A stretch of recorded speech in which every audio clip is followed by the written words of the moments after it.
Hello? Miss Lestico, guess what time it is? What time? It's time for math!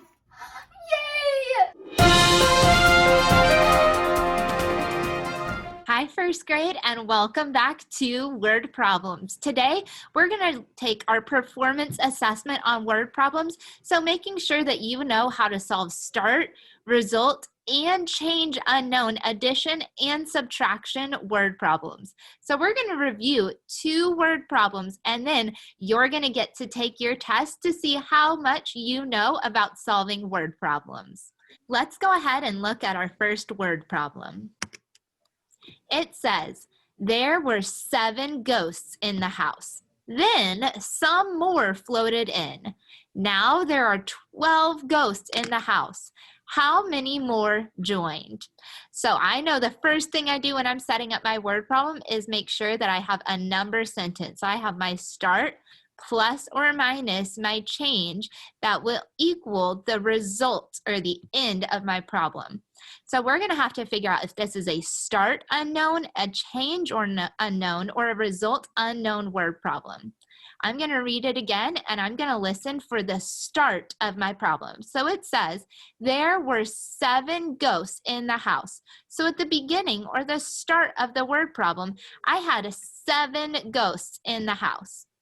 Then some more floated in. Now I know if more floated into the house, that means that we would add the number of ghosts in the house. And I see the word some right here. Now some tells us that we don't know how many more floated in.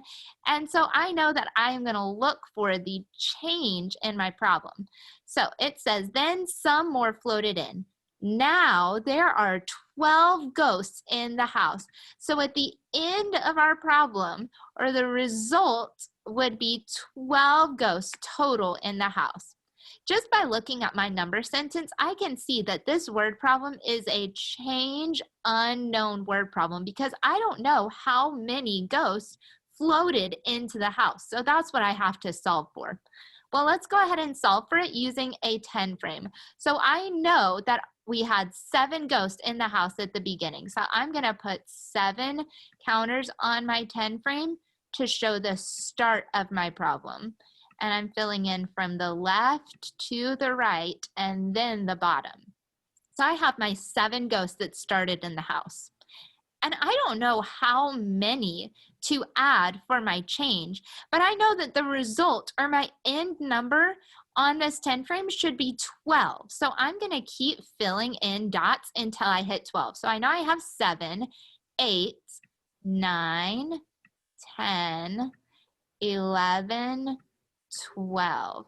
And I can also see clearly that this is a 12 because I have 1 whole 10 and 2 extra ones. So I have 12 total ghosts in the house. And if I count the extra that I added, I should be able to find my change. So I added 1, 2, 3, 4, 5 ghosts in order to equal 12. So my change would be 5 ghosts floated into the house. All right, let's go ahead and look at another problem. It says, there were some snacks in the basket. Then Miss Lime's class ate 14. Now there are 3 snacks left. How many snacks were in the bucket in the beginning? So I'm going to go ahead and set up my number sentence. So I should have my start plus or minus my change, and this will equal the result at the end of my problem. So let's read it again and look for the start of our problem. There were some snacks in the basket. Now, I don't know how many snacks there were because it just says there were some snacks. So I'm going to put a box right here because this is going to be my mystery box, what I'm looking for. Then Miss Lime's class ate 14. Now, I know when we eat snacks, they go away or they subtract. So I'm going to subtract the 14 snacks that Miss Lime's class ate. Now there are 3 snacks left. So I know my total at the end of the problem should be 3 snacks. How many snacks were left in the bucket in the beginning? Well, looking at my number sentence, I can tell that this is a start unknown problem because I'm looking for how many snacks were in the bucket at the beginning of my problem. So my start, I don't know yet. Well, I know that there were 3 snacks in the bucket at the beginning. So I'm going to use squares for my snacks. So I'm going to draw 3 squares. And then I know that Miss Lime's class ate 14.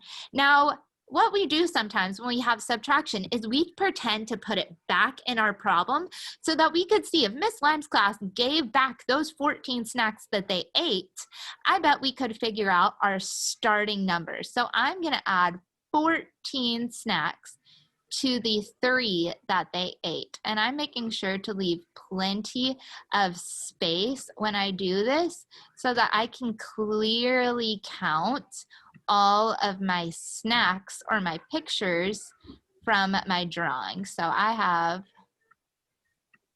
9, 10, 11, 12, 13, 14 snacks that I added.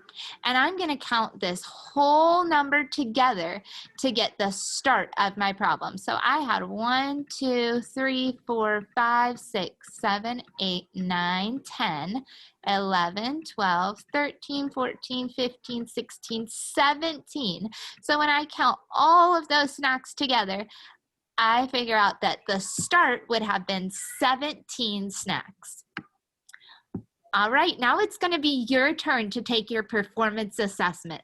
On Seesaw, there are 3 word problems on 3 different pages. So make sure you keep going and do each one. You're going to have to listen or read the word problem, circle if it's a start unknown, a change unknown, or a result unknown word problem. Use the strategy given to solve the problem. And of course, don't forget to set up your number sentence showing me a box for what you're solving for, and fill in your answer once you solve your word problem. Good luck, first grade, and I can't wait to see how well you're doing with your word problems.